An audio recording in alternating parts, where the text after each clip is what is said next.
Hunger and homelessness are big issues in the greater Kansas City area, much bigger, I think, than most people realize.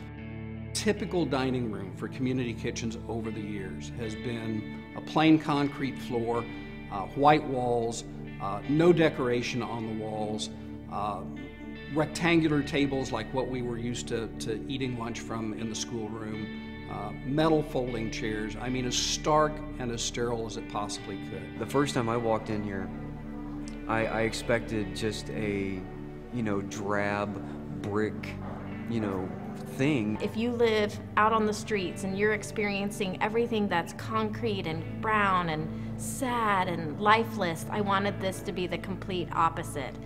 One tremendous asset that we had in the creation of this kitchen was the talent and the passion of Jen Bertrand. Jen is an award-winning designer. She was connected to us through the efforts of the Downtown Council, who were an important part in developing this kitchen.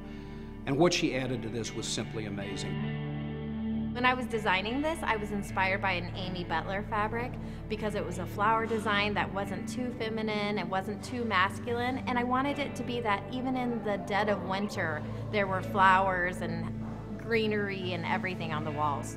So when you entered this room, you just knew all your worries were away for just a moment. With everything else that's going on in your life, if you're able to sit down at a place like this and have a meal, that can be the difference between,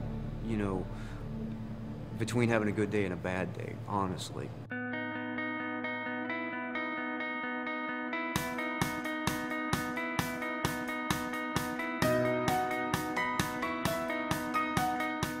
Some days in the kitchen are more hectic than others. It's chaos, but it's organized chaos. We're all working toward a common goal.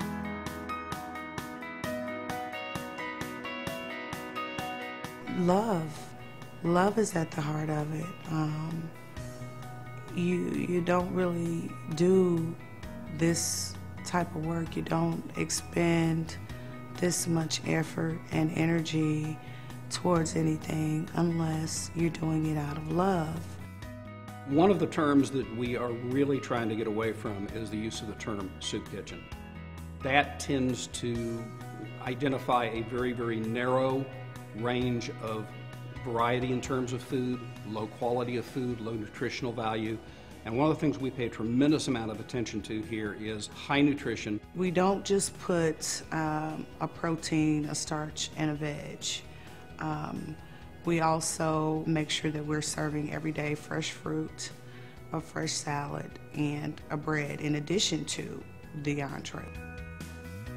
The really satisfying thing is when we actually start to serve and the people come through those doors and they know that they're gonna get some good hot food, not just something slapped together so that we can say we fed them.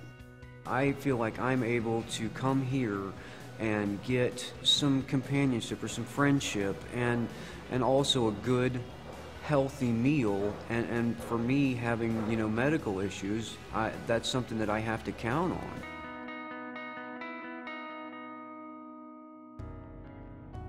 A lot of our guests are homeless and are at a crossroads of their lives.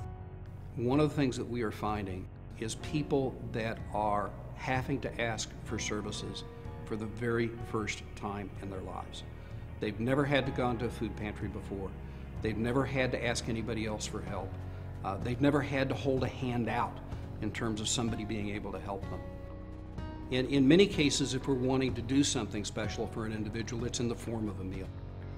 What we're hoping to do here is for the guests that we have to prepare them that special meal, to give them that special environment in which they can enjoy that meal, in which they can forget a little bit of that outside world. Color and design can affect the soul. You can enter a space and it can change your mood. The thing with this kitchen is it was to make you think that everything else in the world didn't matter and that when you entered, it was just happy. All of this comes from a deep, abiding love that I think all of our staff and all of our volunteers have for the guests that we're serving. This isn't done out of a sense of obligation. It isn't done out of a sense that, well, somebody has to do it. It's done because there's a genuine